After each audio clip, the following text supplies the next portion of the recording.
Charging అయిందా? Charging అయిందా?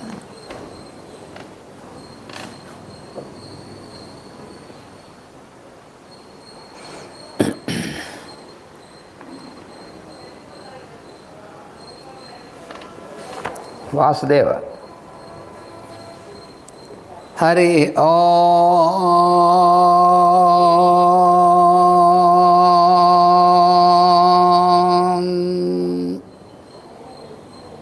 శం నో మిత్రస్యం వరుణః శం no భవత్వర్యమా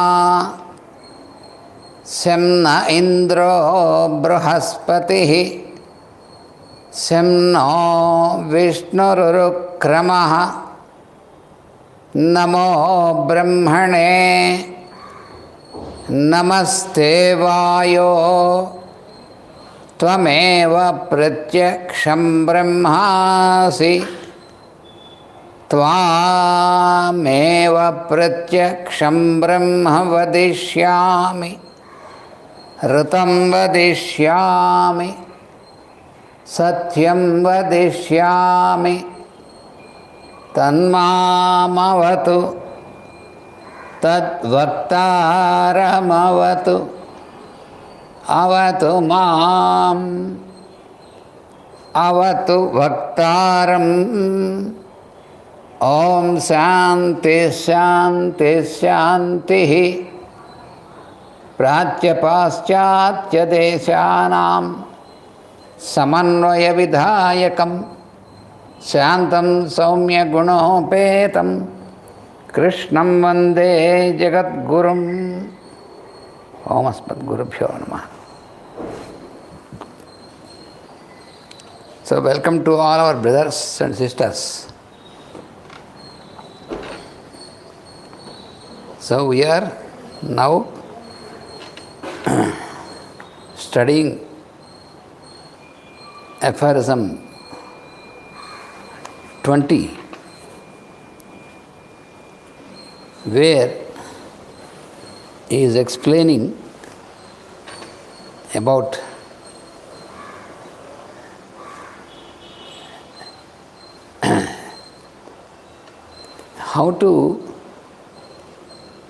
how the others, means previously he has explained about the two categories of people, those who have left their body or who are without the body, and those who have merged into the individual nature. So other people who are practitioners other than those two categories, about that he is explaining. So last week we were discussing about the sentence given by Master Jwalkol, energy follows thought. So any thought form which is emerging in our mind, then what happens is that it makes a channel,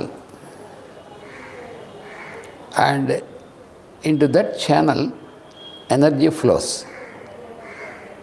For every thought that emerges in our mind, this thought makes its pattern. So these thought patterns are like the channels. You know, when on the ground, in the fields, when we plow the ground and make some channels like canals, when we make a canal by plowing, what happens? The water flows into that canal through that channel. In the same manner, energy flows into that channel made by the thought. So therefore, energy follows thought. That is the sentence given by Master Jwalkul. So here, that means this thought patterns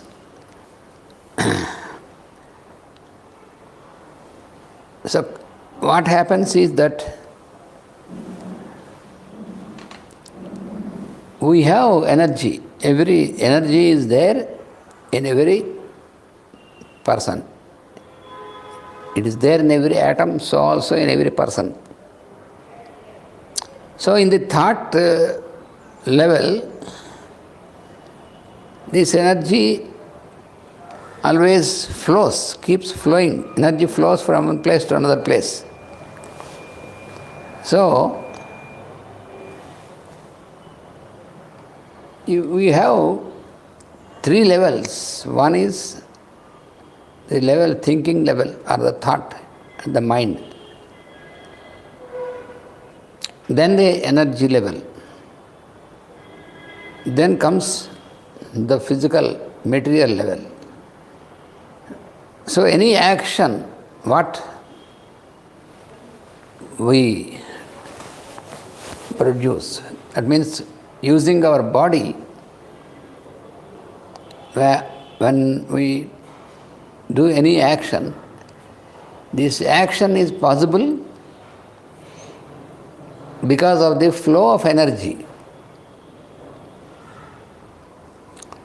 Suppose I want to move out from here. So first of all, a thought forms in my mind that I want to move.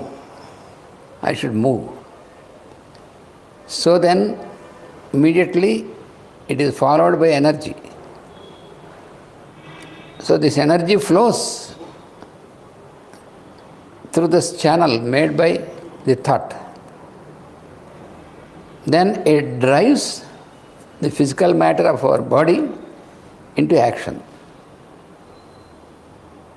So this is the mechanism.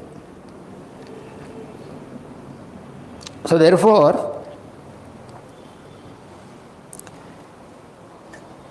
why we have to practice this Shraddha, what is explained in this Aphorism 20.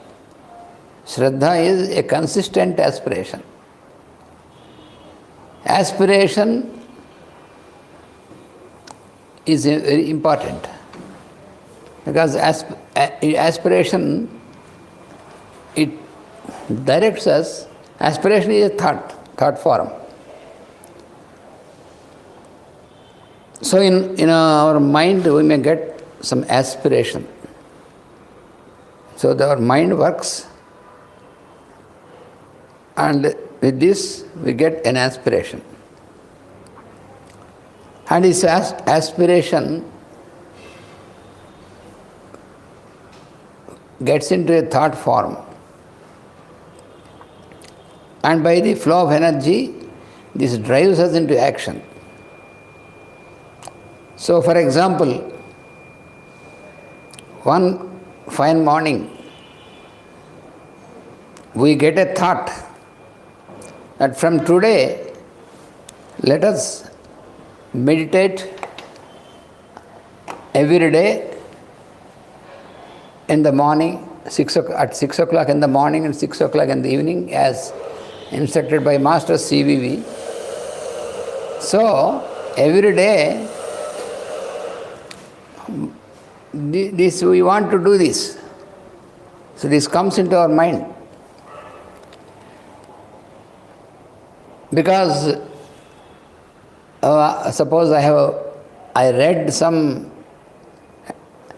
message or something from the Master, or I heard something from the lecture, from discourse of the Master, then I got inspired, and by this inspiration I got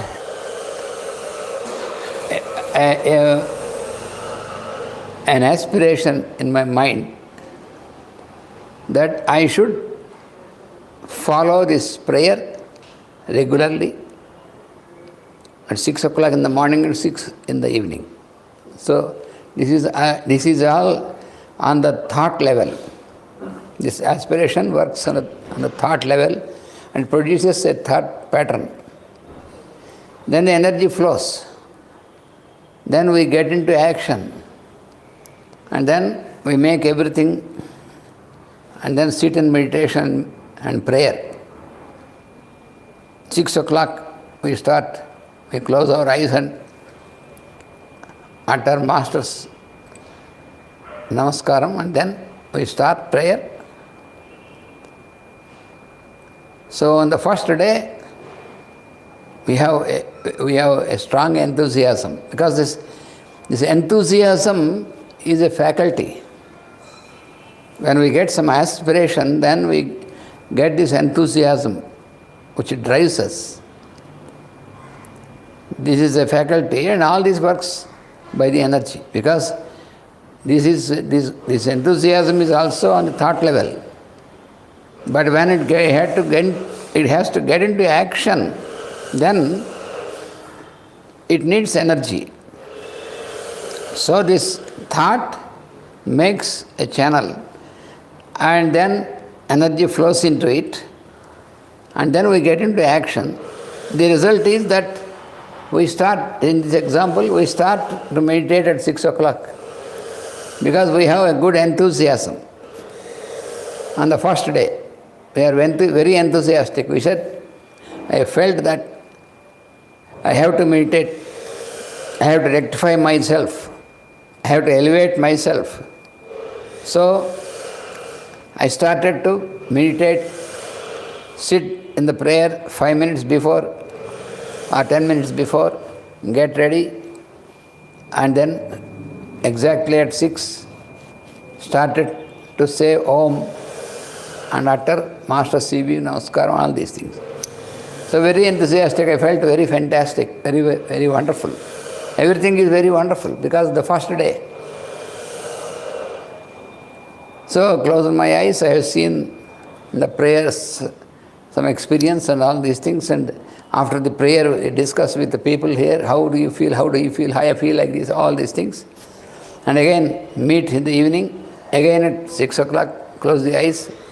So everything is very wonderful. Then I feel that enthusiastic, very enthusiastic. We should continue this forever. Okay, very good. Next morning also, okay, enthusiasm continues, and we get ready, and 10 minutes before we sit readily for prayer. All this is going on. Now, after 1 month, when you observe me, and if the enthusiasm is continuing in the same level or not. Otherwise, what happens after 15 days or 20 days? A little bit change in the enthusiasm, levels of enthusiasm. So then, every day, I wake up at 5 o'clock, suppose, to get everything finished by the time of prayer and get ready. So after 20 days, just wake up by habit. We wake up and watch 5 o'clock, maybe with the alarm or without the alarm. But then that day, we may feel that a little bit, 10-15 minutes more I need rest, and then anyway at 6 o'clock we'll be ready. So again slept or relaxed,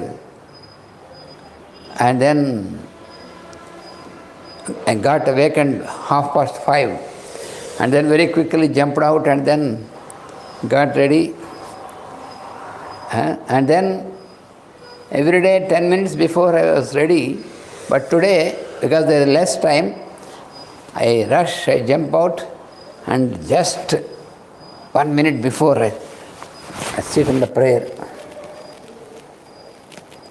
And after that, once again after 10 days, a little bit more relaxed. Relax means not in the real sense. Relax means loosening. And then what happens? I was a little bit late. I could come on 5 minutes after 6 and sit in the prayer.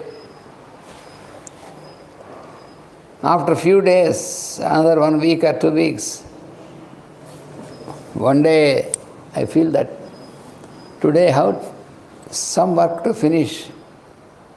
Just let us finish that today. And in the evening we get into meditation and the prayer. So in the morning I just skipped off the prayer. What all this is, why this is happening is the level of enthusiasm when you, like a mercury column, it is going down. And first day it is full, the mercury column is full to the top. And gradually, after 1 week, 2 weeks, the mercury column is coming down. And then it came a little bit lower than the level required. Then we skipped the prayer and meditation. And we gave an explanation to ourselves. Of course, that work is also very important, so therefore we have skipped. Okay, for 1 day nothing happened to, and again. And then what happens, this enthusiasm gets diluted and diluted in such a manner that after 2 months or like that, when you observe me, then I am not able to join the prayer with others. Once in a while I will be there. And when somebody asks me, yes, of course I am so busy, I am trying to get into the prayer, of course, I will once again start. All this explanation will come into my mind. So then what happens is, the enthusiasm got diluted. When enthusiasm gets diluted, there is no motivation to get into action. When there is no motivation in the mind to get into action, then there is no energy that follows. So therefore, action also is not there. That is how it happens. And the beginning we are very enthusiastic. Gradually our level of enthusiasm goes down and down. So here in this aphorism he says, you should have these people, he is explaining about the other people, how they do. Shraddha, first thing. Shraddha, what is Shraddha? Shraddha means consistent aspiration. That is Shraddha. A consistent aspiration. So, and this power of thought, or this energy, flowing energy, power of thought, will work only when there are no cross currents. The reason for this failure is that many thoughts are produced simultaneously. That means then there is cross current. So these cross currents will make obstacle in uniform thought pictures. There is no uniformity in thought production. So when we can make uniform thought pattern, then this energy will flow properly. Otherwise what happens is, with great difficulty we try to keep on to the practice, but it becomes mechanical. The same example, after 6 months if you observe, just it becomes mechanical, that like a routine. even the prayer and meditation, all these things will become just a mechanical, just a routine factor, a part of only a compartment of our daily routine. So that is why practice of yoga becomes a compartment, a little compartment of our daily routine. From this time to this time, practice of yoga. After this time, the other work, of this time, other work. But what for? So that makes us feel no enthusiasm. That is why our life becomes mechanical. When something becomes mechanical, then we cannot reach the goal. The goal is called siddhi, attainment. So you want to attain yogic state, but you cannot because this practice became mechanical. It should not become mechanical. If it becomes mechanical, there is no enthusiasm. Then there is no energy flowing. Therefore, action fails. That is what is happening. So therefore, we should observe ourselves. If we are working with the same enthusiasm, with the same strength, even after 1 year, after 2 years, after 10 years, like that, when you observe me, if I am doing it with the same enthusiasm, with the same effort, in the same manner, I could do it even after several years when you observe me, then it is a good thing that it is possible that I will be able to attain the goal, reach the goal. So for that what is required is consistent aspiration, shraddha. Without this, it is not at all possible. Consistent aspiration. So this aspiration, for the person who has no aspiration and for whom it becomes mechanical, yoga practice mechanical, for him he cannot reach the goal. That is the thing. So the practice of yoga will fail for such a person when it becomes mechanical. Anything. When you want to practice music, for example, you have to practice every day to get perfection in producing music. For that you require enthusiasm. The same enthusiasm which you have on the first day, it should continue. Then only it is possible. If this enthusiasm is reducing, then your practice will become mechanical. When it becomes mechanical, then your practice is lost. You cannot reach the goal. Therefore, you should have enthusiasm. And also you have to remember that if your enthusiasm is based on some reason,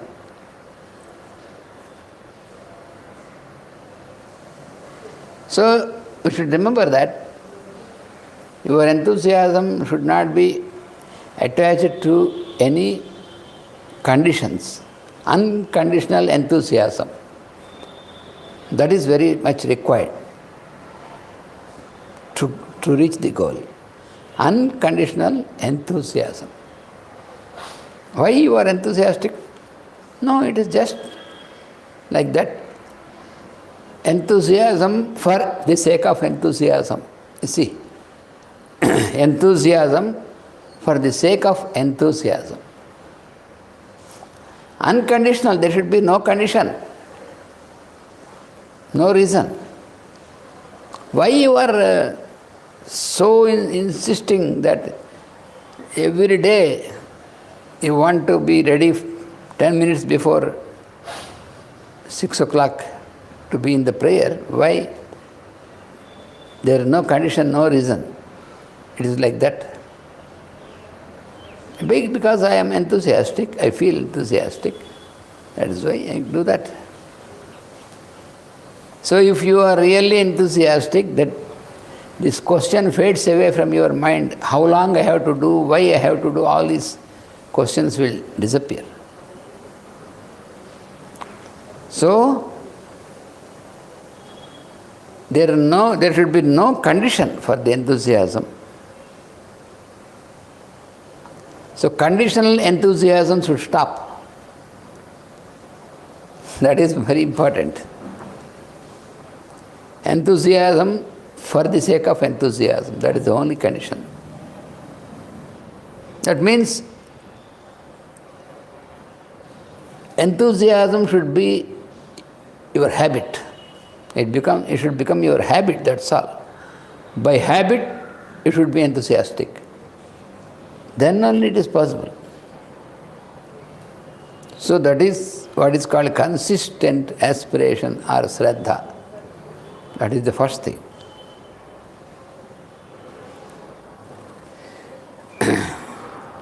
And the second thing is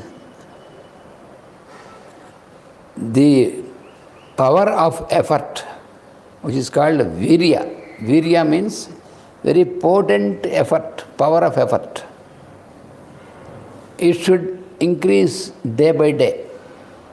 The effort, what you are putting to practice, should increase day by day. That is most important. If this is not there, then it becomes once again mechanical. So therefore, enthusiasm and potent effort. So we have to put our effort. That means all the 24 hours, our effort should continue. Our effort should not be limited for a little part of a day. All the 24 hours, it should continue. Then only it enables you to reach the goal.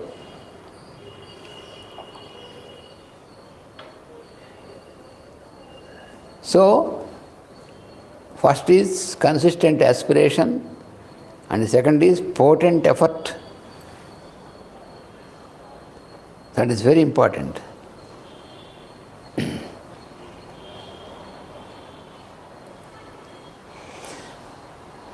And then the third one is smriti. Smriti means recollection.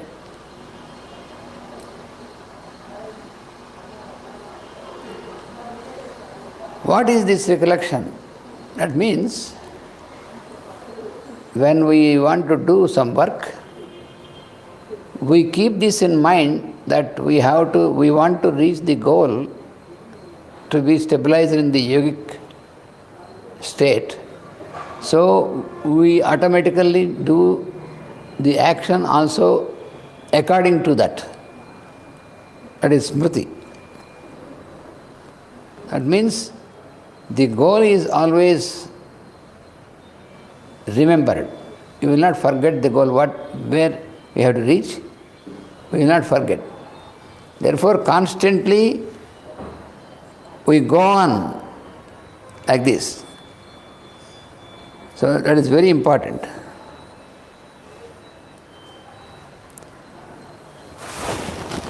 And then the other one is called samadhi.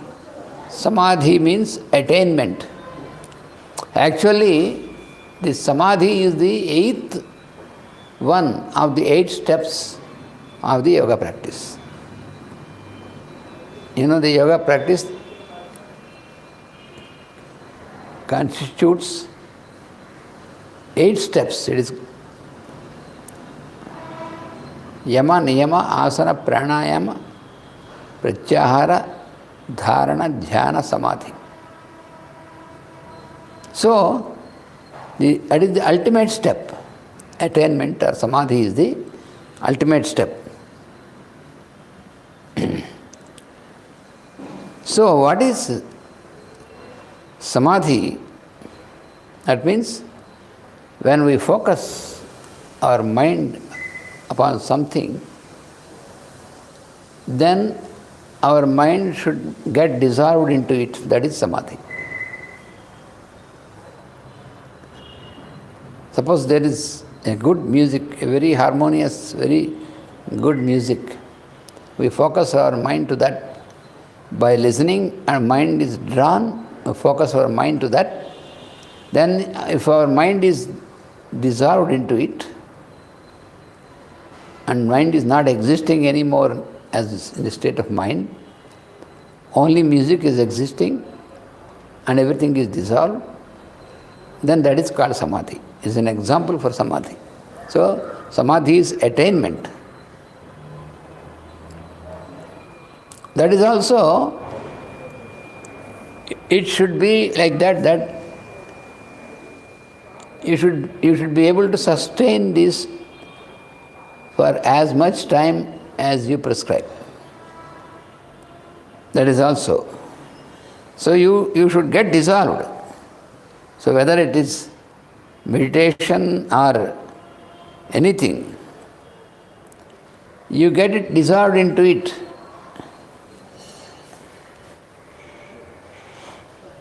So Samadhi is attainment. Samadhi means attainment. That means you could get dissolved, you could stay dissolved for as much time as you prescribe.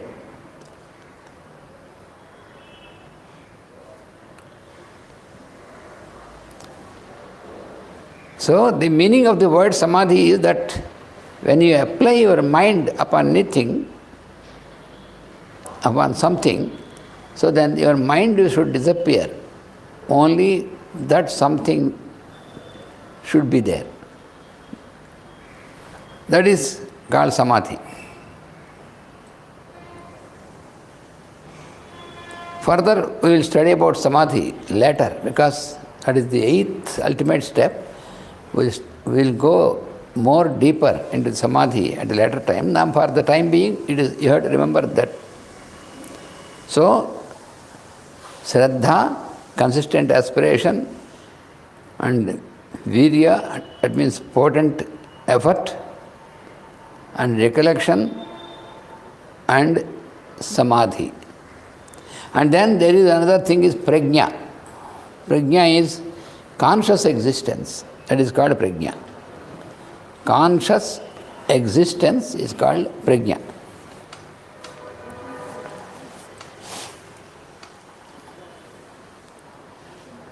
So consciousness,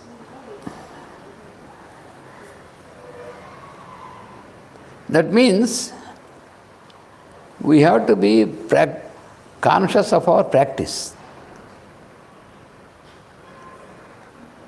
Whatever work we are doing, we must be conscious of our practice of yoga in that work.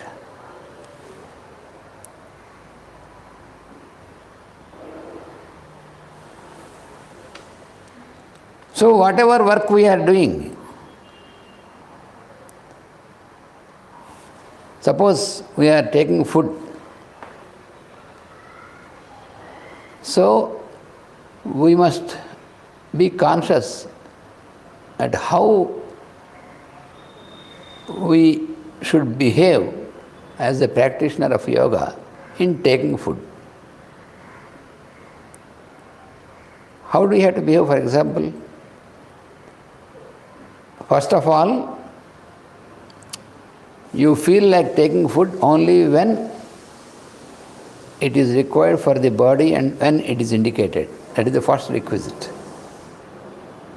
So unless it is indicated by your body, you will not, your mind is not making any thought of taking food. That is the first thing. You will not take food for the fun if you are really in yoga practice. We have to observe ourselves. Suppose if I want to eat something else only for the fun or only because others are eating, then it is not on the path of yoga. So first of all, before starting to eat something, whether it is a requirement or not,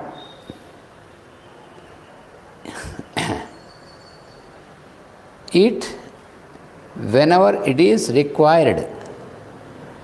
Eat as much as is required. It makes all the difference.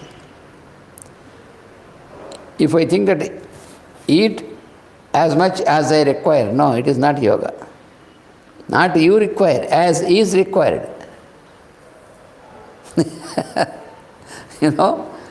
Eat as much as is required. Eat when it is required. Sleep when it is required.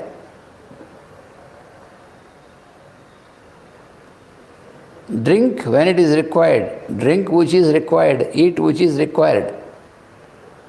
It is simple.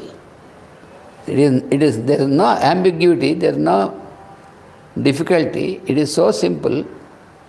But our mind does not accept simplicity. That is the problem.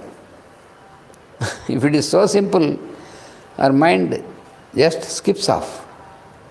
That is why not easily we cannot get stabilized into yoga practice. That is the reason. So therefore, all the time,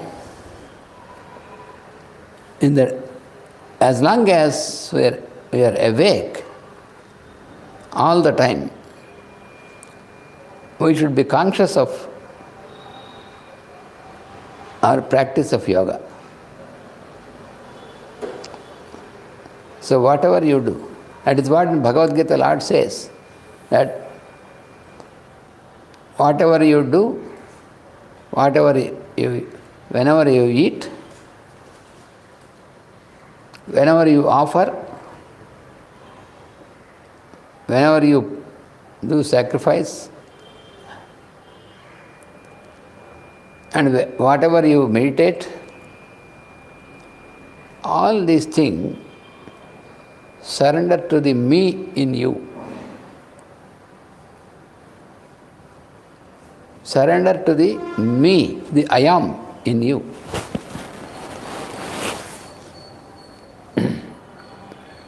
So it's a constant, it should be a constant effort, a conscious effort. You should be conscious of this. So that means in every step, suppose I am thirsty, I drink water. Okay, you can drink water, but you are taking the water and drinking it. Are you able to do it without disturbing the other person? Then it is practice of yoga.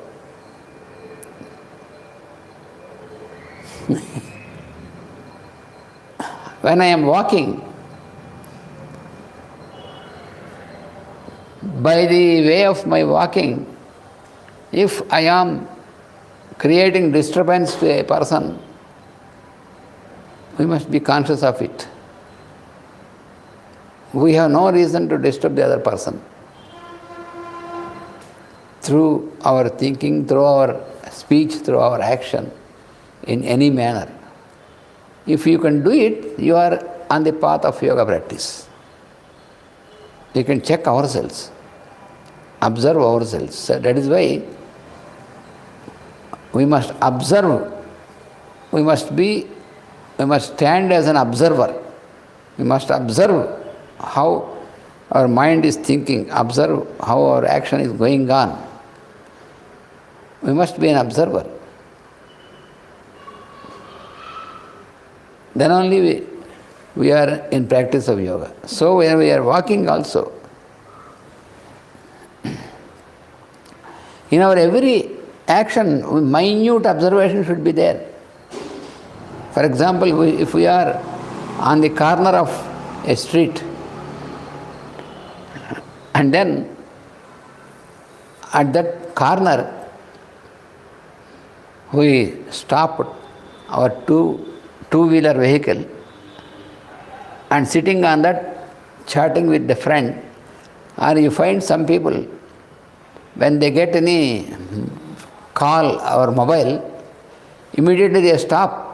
They don't see just if it is inconvenient for other persons if they stop. They don't mind it. They just immediately stop and stop the vehicle in the middle or in the car, in the middle of the street where the other person is blocked, and then start to speak on the mobile. So it is. So you are not on the yoga path.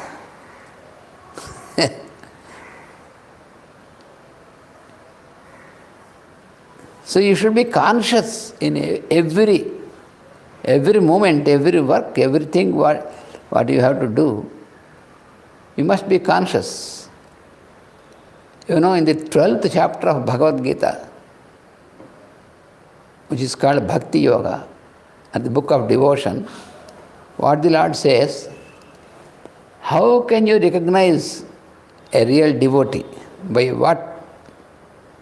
How? Then the Lord says that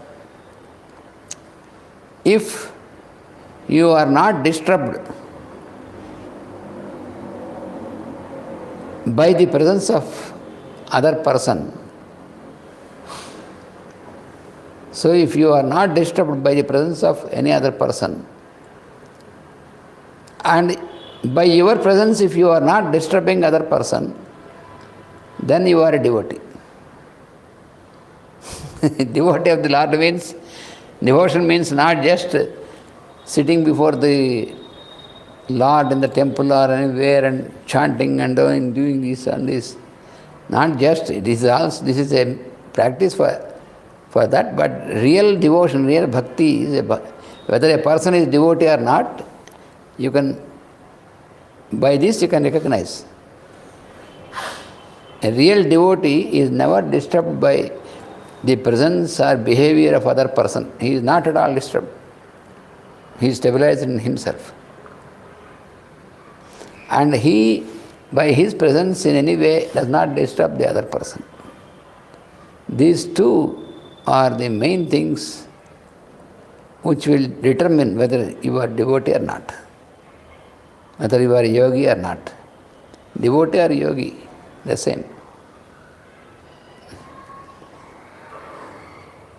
So what is required is self-imposed discipline. This is the key of it. This is the main key. Self-imposed discipline.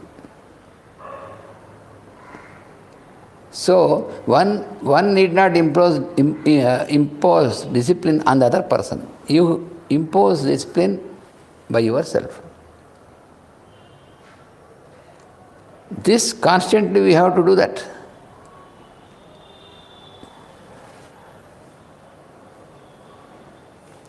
You should not think that sometimes, even though we feel we are practicing yoga, we are doing meditation, but even then also, sometimes in our mind we feel that when all other persons are behaving like that, why we should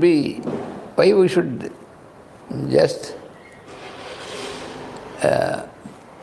because all the time I am behaving properly, but all other persons are not behaving properly. What is the use? Why you are behaving properly is it for the other person or for yourself, for your improvement, first of all?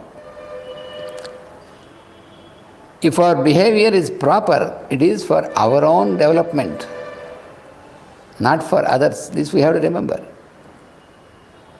You are not concerned about the others, how they are behaving.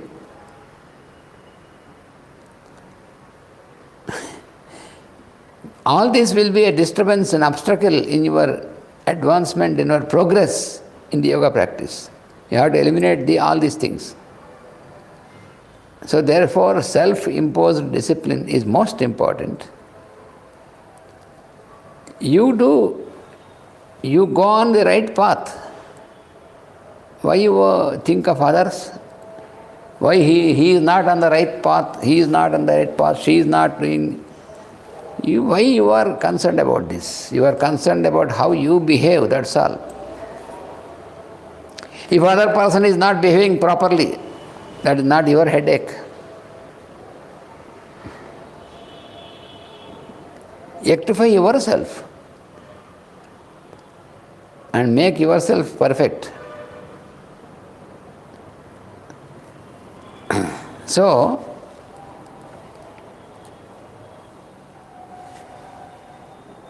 those people with self-imposed discipline, so these are who are called conscious people with conscious existence.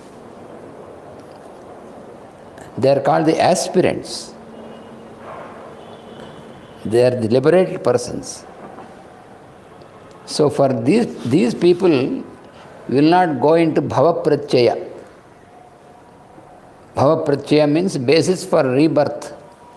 They will not make any basis for rebirth.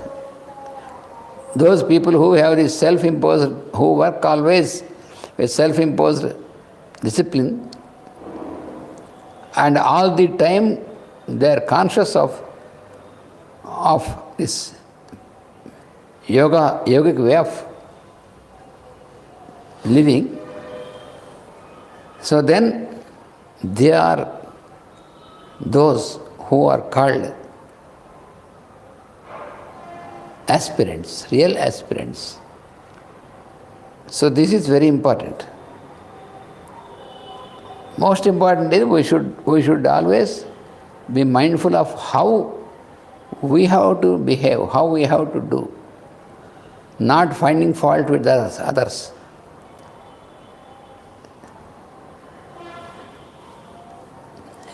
It's very important.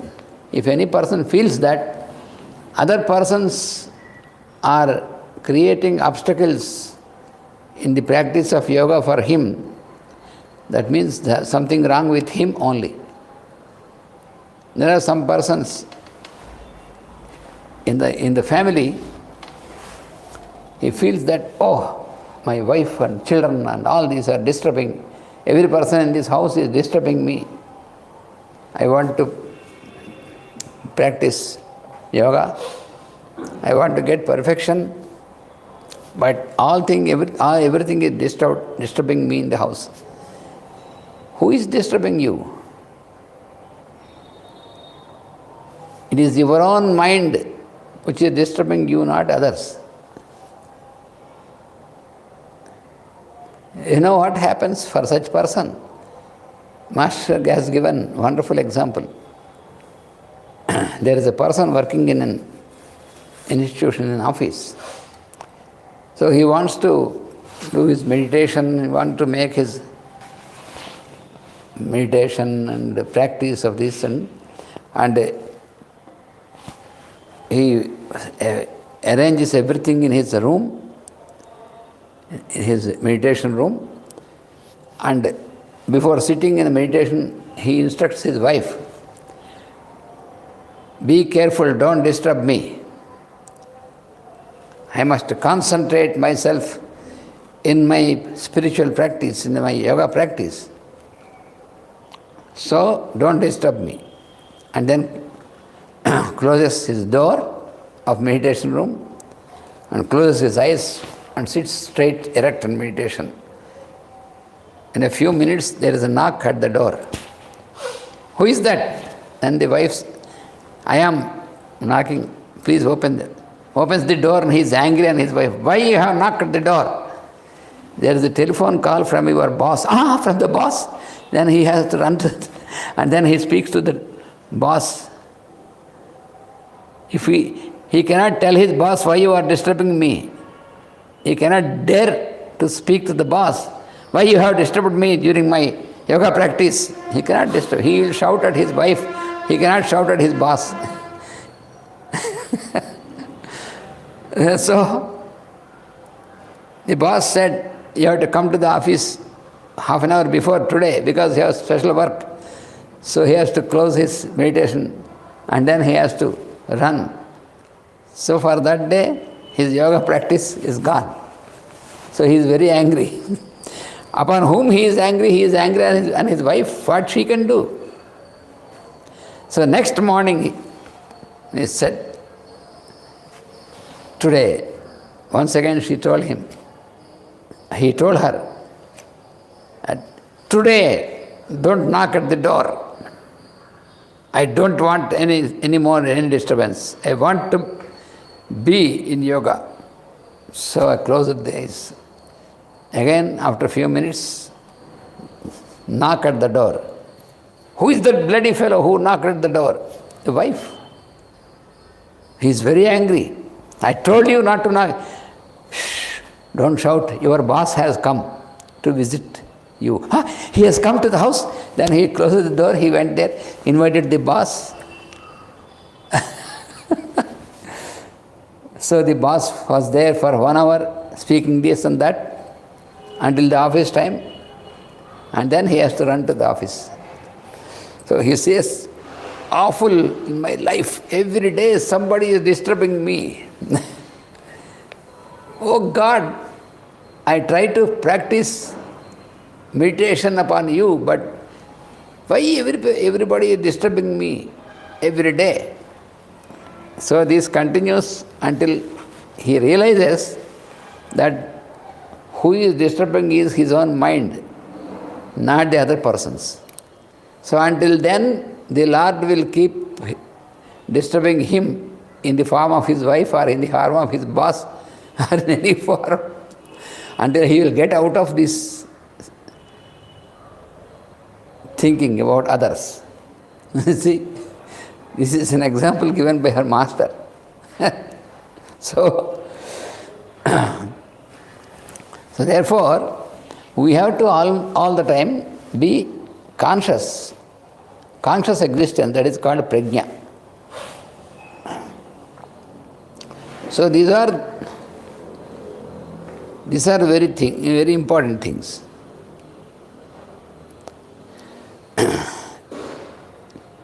Every individual has to make a beginning of this in one of his births, inevitable. So everyone who wants to get into samadhi state, stabilized, so in the light of their existence, every individual is, he should put forth consistent aspiration, first thing. The power of his vehicle is to be potently applied, virya. He should live in constant, repeated recollection of his life program. This is most important. What is our program? What is our program? No, you keep the routine away. You have to attend to your duties. But what is your life program? So that is very important. We have to recollect. That means I want to get yogic life, stabilized in the yogic path. Okay, that is the program. So therefore, he should get himself engaged in his own work.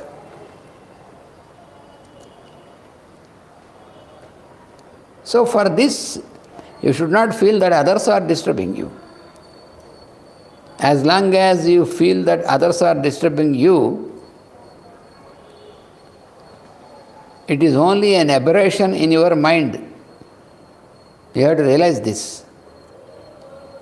First of all, where is discipline? Are you practicing discipline? You see, a fellow, he says, he thinks that all others are not disciplined in the house. Why you think of others? First, are you disciplined? You observe yourself in everything. Are you doing your own work? This fellow, he will be sitting there and calls his wife, bring some water to drink, bring something. So why should he? He can go and get the water. Can't you get your water and drink? And this fellow thinks he is a practitioner of yoga. When you are not able to do your own work, how can you aspire to be an yogi? If your wife or your children or subordinates or somebody has to do all these things for you, there are some fellows who always keep thinking very high, philosophy and all these things, but they don't do any work. Physically they are very lazy. They spend hours and hours moving here and there, but no work is done. Always thinking of some very high things. This thing, this, we have to do this, I have to do this all, but not doing anything. But always finding fault with the other person. When you are not disciplined by yourself, why you want to impose discipline on the other person? So for a yogi, if you want to be a yogi, this is to be discarded. You keep yourself disciplined, that is important. You should get himself engaged in this, in your own work, that is important. So he should make himself conscious of the yogic path again and again. Every moment should be conscious of the yogic path.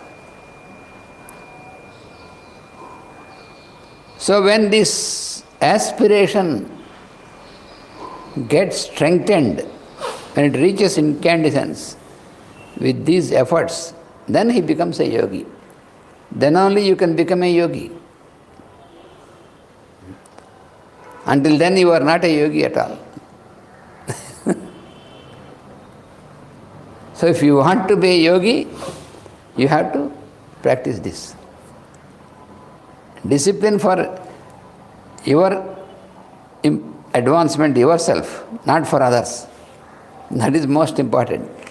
Whether it may be your wife or children, or first of all you must follow discipline. Where is discipline?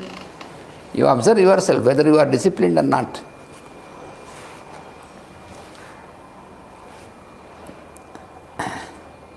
So, when you are all the time, the 24 hours, you are conscious of your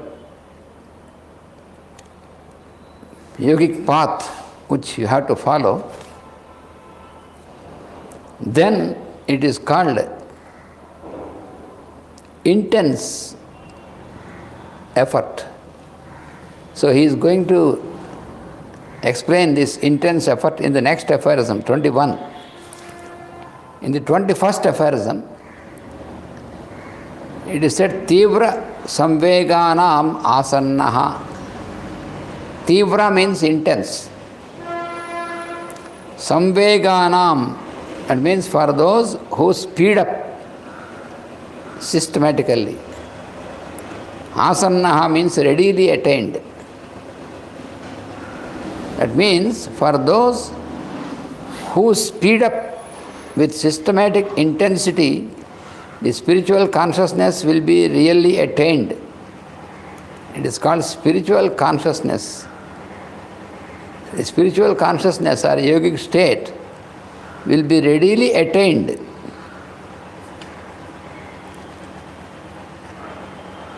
So, for those who speed up with systematic intensity, so you must make your practice intense but systematically. Without discipline, without systematic effort, if you want to increase intensity, then also it will not be useful. So, a systematic. So, aptitude for anything is only a solidified attitude, continuously applied. Master is explaining this. While explaining this aphorism, Master E.K. is explaining that aptitude for anything is only a solidified attitude. Our attitude should be solidified. Our attitude in the daily life, yogic attitude, should become solidified, strong.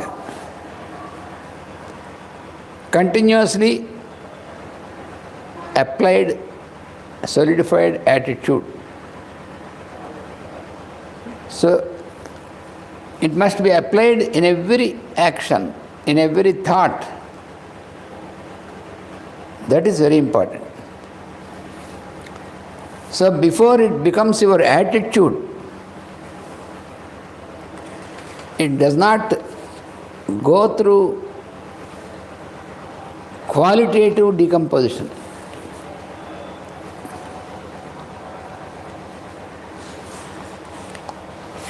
Hence it is called spiritual consciousness or light of the true Lord in us. What is spiritual consciousness?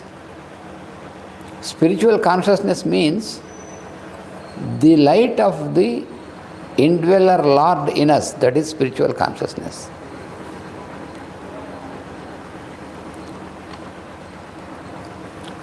So here we must study more deeply. What is this? What is meant by intense? Intense. What is this intensity? Intensity is not something like ferocity. Some people could not discriminate between intensity and ferocity. They should not be ferocious. Intense in applying this, intensity in application, but not to be ferocious, emotional. It is not emotion. So, who speed up with systematized intensity,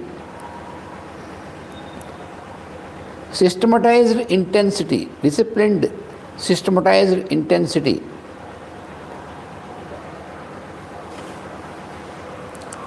So, it should not be ferocious either with others or with yourself. You see, some people, in the name of spiritual practice, they starve themselves, they put themselves for starvation. You see, for example,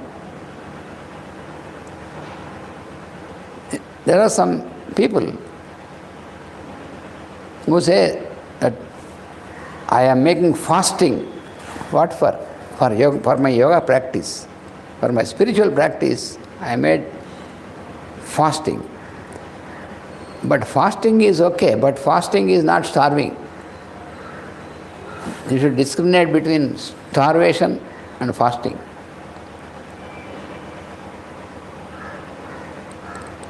Why you are fasting, why you are torturing yourself? Self-torture is not yoga practice. You can practice it, you can make fasting when required for some time, for some good practice. You can make fasting by changing your diet from solid to liquid. That is a proper fasting. Fasting in a proper manner. Some people may toil themselves, torture themselves and put to toil by not drinking or not eating absolute anything, and because they see that making intense effort, this is not intense effort. They feel that this is the intense effort. What for? To create heat for the Lord. Huh? I want to invoke the Lord and I want to please the Lord, but the Lord is not pleased by torturing yourself in the name of fasting. Fasting is not starvation. That is what we have to remember. Sometimes for the practice of pranayama and meditation, for all these, what is required is you can reduce solid food and you can take liquid food so that you are not disturbed during your practice. That is okay. But to please the Lord, you want to starve yourself, that is something nonsense. Because the Lord is the indweller in you also. So you are keeping the Lord in you starved by starving yourself. Then how can you please the Lord? In Bhagavad Gita, all these things are very clearly explained. Lord explains all these things in very clear, understandable terms.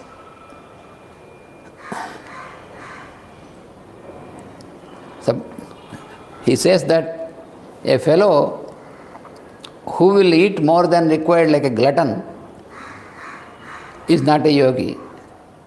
And a fellow who does not eat what is required and starves himself is not a yogi. So both are not fit for yoga practice, these two fellows.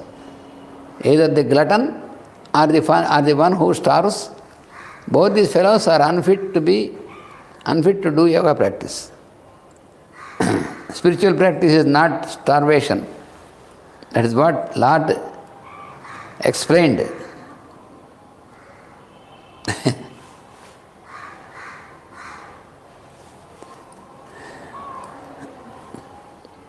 So, an austerity, many people, they take austerity. Austerity means they select some days, some period in which they want to make intense spiritual practice. What do you mean by intense spiritual practice? Intense spiritual practice to heat up the Lord. No, you did not heat up the Lord.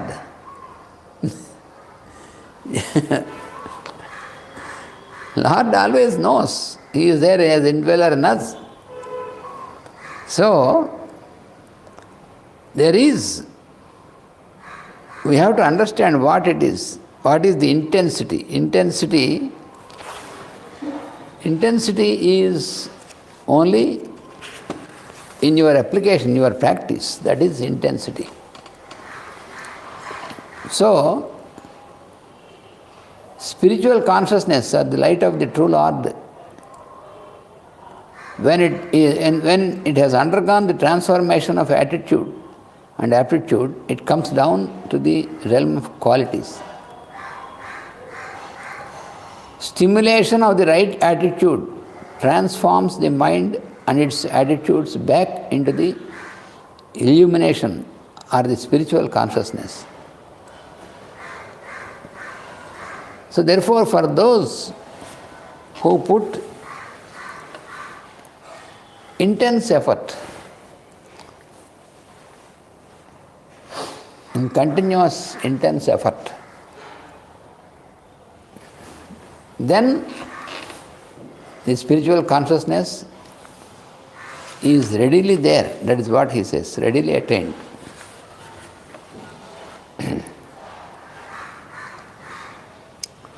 So even in our profession also, for spiritual practice you need not leave away your profession, your duties.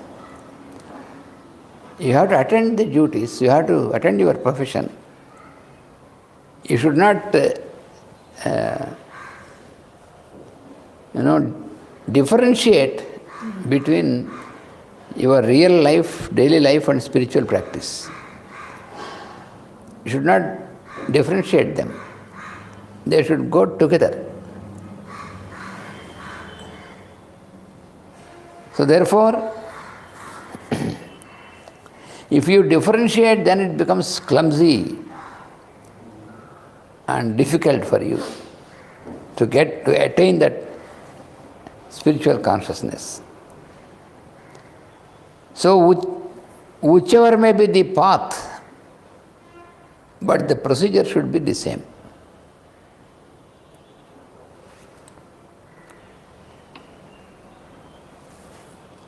So for those who speed up in a systematic intensity,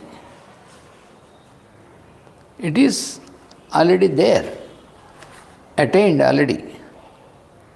So abhyasa, that means repetition of the effort, and vairagya means non-attachment. For how many years we have to practice this?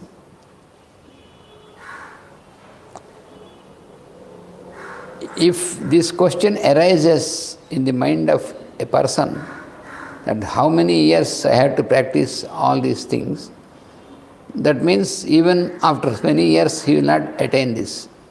That is the answer.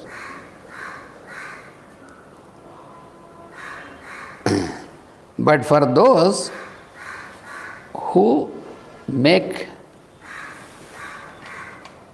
an intense systematic effort, Tivra Samvega means that is, for them it is readily attained. It is there.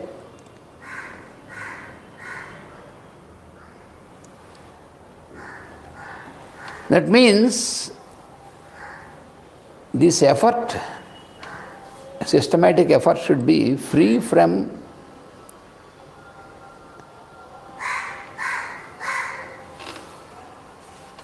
very important. This is because many times we feel emotional about this practice. So emotion should not be there. It is a big obstacle in the practice, spiritual practice. So free of emotion.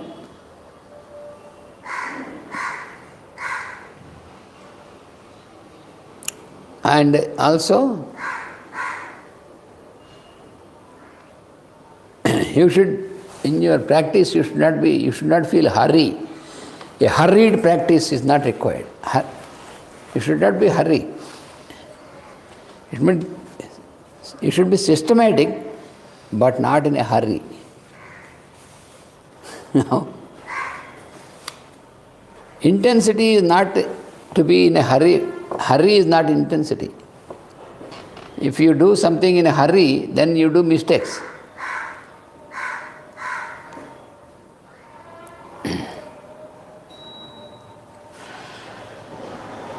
So, in every work what you do, you have to be conscious to put this attitude for practice. That is what is important. So this brings a change in the attitude of our life. How to bring change in the attitude?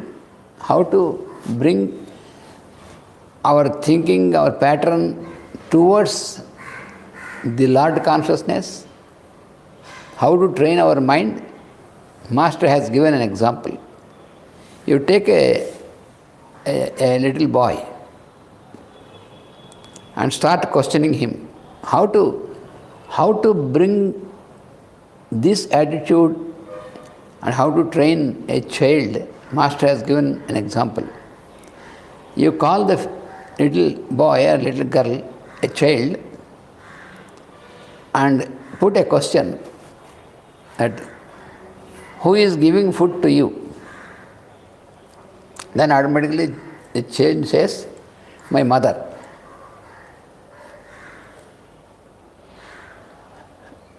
So you see, the child could answer in a proper manner by the way of your questioning. Who gives you food every day? The child answers, it is my mother. Very good. Then, from where your mother got this food? Next question you ask.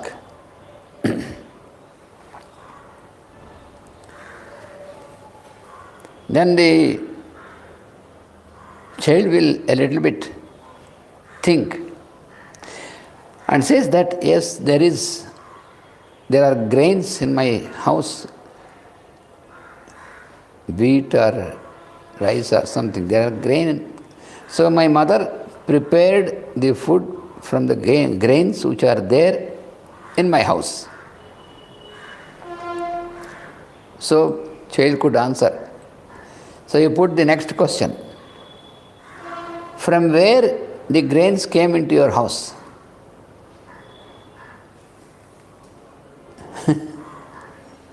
From where those grains came into your house? Then the child says, my father brought these grains from the shop, from the market. Then you ask the child, from where these grains came into the market?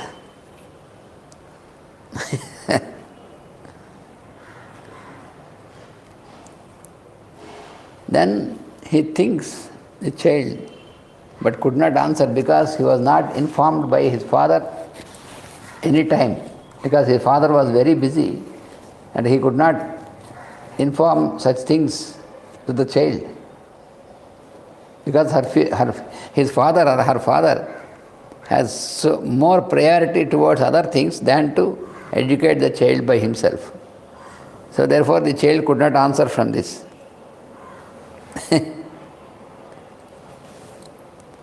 So the father has to inform the child about this. So then the child after going to the house, inquired about this, his father. Father, where from the grains come into the shop? Then her father explains. So, then the child next day answers your question that yes, these grains came from the field, from the farmer to the shop. Okay, next question you put. How the farmer got these grains? From where? To send them into the market. Then he says, yes, from the plants, these grains have come. So then you ask a question, who has given these grains to the plants? How the plants could get the grains? Who is responsible? Who have given these grains to the plant? Then the child thinks, or immediately or after thinking this, of course, God has given this. Oh, very good. So he came in a proper direction. He is coming up. Then, where is God? In what form He has given these grains to the plant? Then you have to explain that in the form of the earth, in the form of the water, in the form of the rain, in the form of the sun rays, in all these forms, God has given this grain to the plant, so that the plant could give the grains.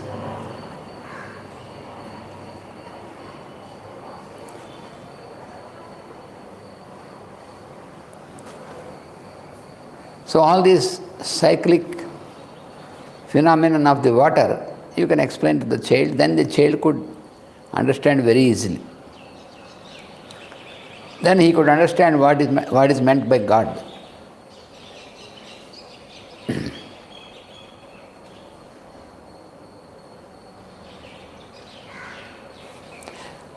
And then you make another experiment.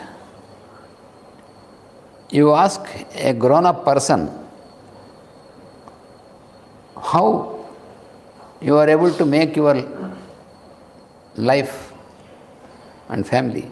He says, yes, I am getting a salary from the profession. Okay, so then you ask how much you get the income. He says, maybe some 5,000 euros or maybe about 25,000 rupees or like that. So then, who has given you this? As he has, as the owner of my organization, my company, he is paying me this. Then who has paid to him? To that fellow, to that owner. So, lead him asking like this, ultimately where it reaches the same God. So every question will lead ultimately to the Lord consciousness. You see?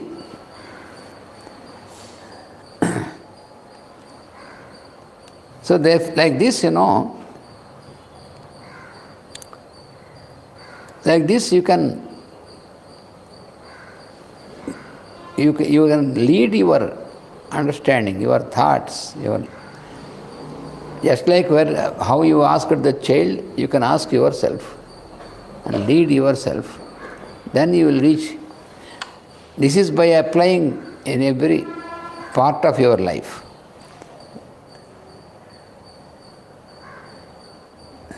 So, that means he will get into that state very easily, which is explained by practice of vairagya and all these things. So that is why in this aphorism, Patanjali says, for those who make intense systematic application, for them it is readily there.